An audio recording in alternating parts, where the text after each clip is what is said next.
जिसके पास न विद्या है, न कोई गुण है, न धन है और न कोई सहारा देने वाला है, वो जिसकी तरफ देखता है सब ठोकर मार देते हैं।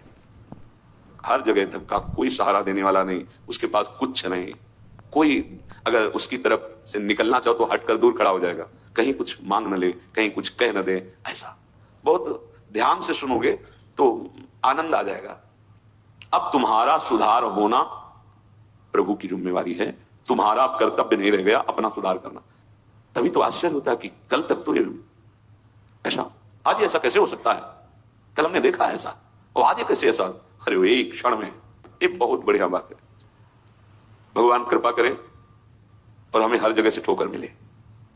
ये बात विषयी पुरुष की समझ में नहीं आएगी।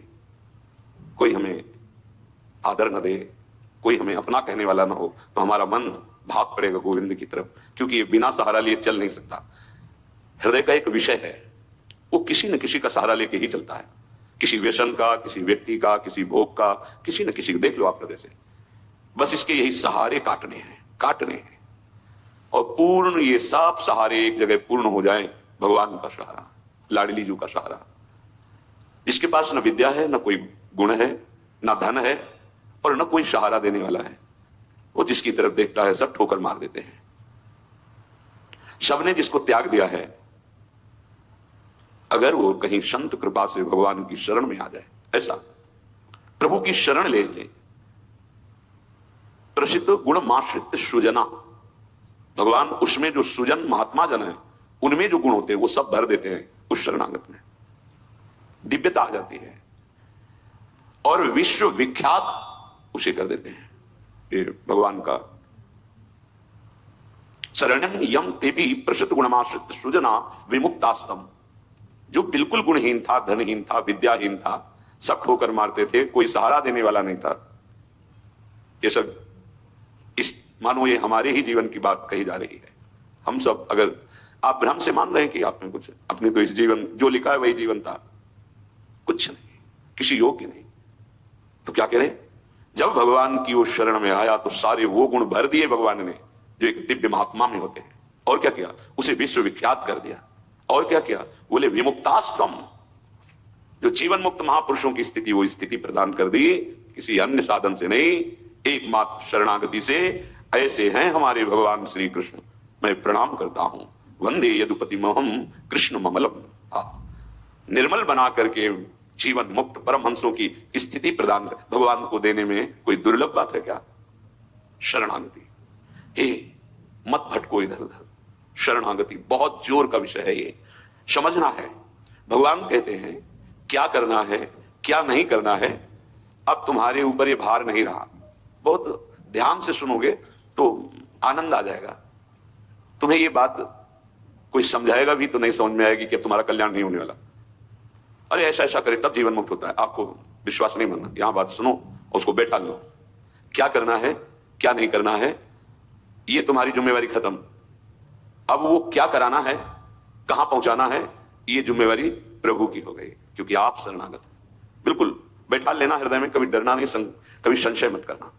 बहुत सुंदर मनन की हुई बात कह रहे हैं। स्वयं भगवान के शरणागत हो जाना संपूर्ण साधनों का फल है, सार है। तो शरणागति को समझना आगे पूरे विवरण में आएगा, विस्तृत रूप से है कि क्या शरणागति का स्वरूप है।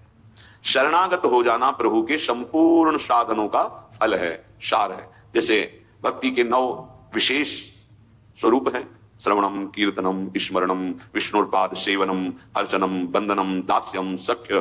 पर ये जो 9वां है, ये अष्ट भक्ति का फल है, आत्मसमर्पण, आत्मनिवेदनम, आत्मसमर्पण। अपने आप को प्रभु के हवाले कर देना, अंदर से, हृदय से।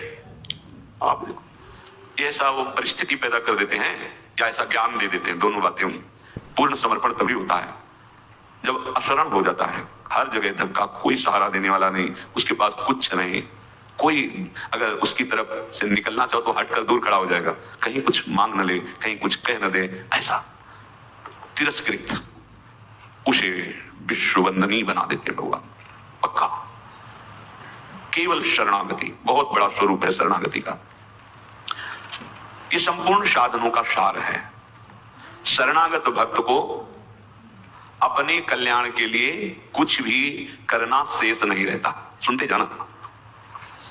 जैसे पतिव्रता शरीर श्रृंगार करती है पति के लिए, पूरे ग्रह की टहल करती है पति सुख के लिए, उसकी एक एक चेष्टा केवल अपने पति के लिए होती है।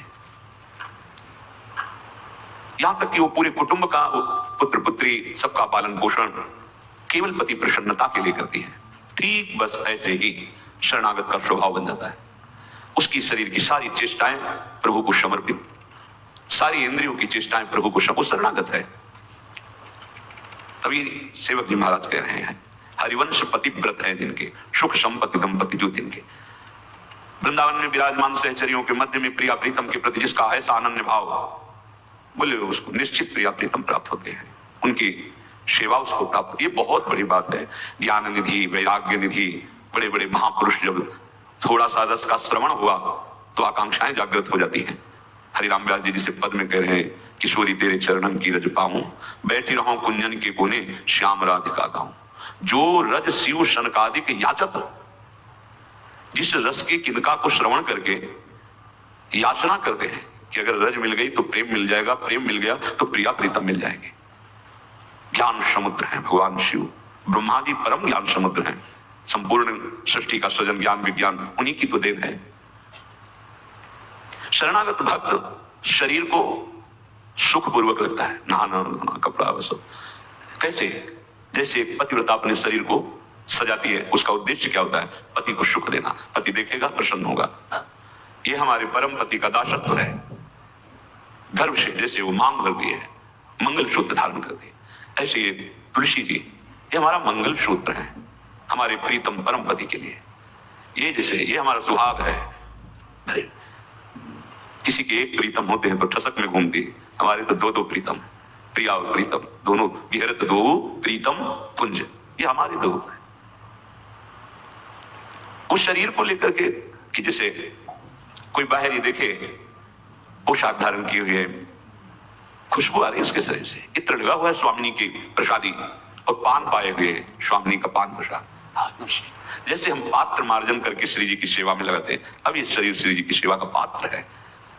मैं करके भोगों में उतारना निंदनीय है, त्याज्य है, लेकिन श्री जी को समर्पित ये शरीर चाहे गृहस्थ हो चाहे विरक्त, अब वो उसी तरह से प्यार दुलार लायक है जैसे हम ताम्र पात्र को मार्जन करके पवित्र स्थान में ऊंचे पे रखते हैं। क्यों? क्योंकि श्री जी की सेवा में आएगा तो ये श्री जी की सेवा पात्र हो गया। शरणागत का चिंतन कैसा होता है? इसीलिए तुम बाहरी त्याग को देख सकते हो लेकिन आंतरिक समर्पण नहीं देख सकते हो। जो प्रभु की शरणागत हो जाता है उसकी कोई जाति नहीं होती, उसका कोई गोत्र नहीं होता, कुल नहीं होता उसका कोई, उसका वही कुल होता है, वही जाति होती है, वो गोत्र होता है जहां समर्पित हो जाता है। लोक में देखो थोड़ा सा समर्पण, अन्य गोत्र कुल की कन्या जब अपने पति को स्वीकार करती है तो पति का गोत्र और कुल उसका हो जाता है, फिर उसका अलग से नहीं बना, अलग तो वो समझ नहीं पा रहा इसलिए नहीं, एक ही पर श्याम राधिका गाऊं। जो रज शिव शनकादिक याचत, जिस रस के किनका को श्रवण करके याचना करते हैं कि अगर रज मिल गई तो प्रेम मिल जाएगा, प्रेम मिल गया तो प्रिया प्रीतम मिल जाएंगे। ज्ञान समुद्र है भगवान शिव, ब्रह्मा जी परम ज्ञान समुद्र हैं। संपूर्ण सृष्टि का सृजन ज्ञान विज्ञान उन्हीं की तो देन है। शरणागत भक्त शरीर को सुखपूर्वक रखता है, नहाना धोना कपड़ा वसो। कैसे? जैसे पतिव्रता अपने शरीर को सजाती है, उसका उद्देश्य क्या होता है? पति को सुख देना। पति देखेगा प्रसन्न होगा। ये हमारे परम पति का दासत्व है। गर्भ से जैसे वो मांग भरती है, मंगल सूत्र धारण करती है, ऐसे ये तुलसी जी ये हमारा मंगल सूत्र है हमारे प्रीतम परम पति के लिए। ये जैसे ये हमारा सुहाग है। अरे किसी के एक प्रीतम होते हैं तो ठसक में घूमती, हमारे तो दो दो प्रीतम, प्रिया और प्रीतम दोनों, विहरत दो प्रीतम कुंज, ये हमारे दो है। उस शरीर को लेकर के कि जैसे कोई बाहर ही देखे पोशाक धारण की हुई है, खुशबू आ रही है उसके शरीर से, इत्र लगा हुआ है स्वामिनी की प्रसादी और पान पाए हुए स्वामिनी का पान प्रसाद। जैसे हम पात्र मार्जन करके श्री जी की सेवा में लगाते हैं, अब ये शरीर श्री जी की सेवा का पात्र है। मैं करके भोगों में उतारना निंदनीय है, त्याज्य है, लेकिन श्री जी को समर्पित ये शरीर चाहे गृहस्थ हो चाहे विरक्त, अब वो उसी तरह से प्यार दुलार लायक है जैसे हम ताम्र पात्र को मार्जन करके पवित्र स्थान में ऊंचे पे रखते हैं। क्यों? क्योंकि श्री जी की सेवा में आएगा तो ये श्री जी की सेवा पात्र हो गया। शरणागत का चिंतन कैसा होता है? इसीलिए तुम बाहरी त्याग तो देख सकते हो, लेकिन आंतरिक समर्पण नहीं देख सकते हो।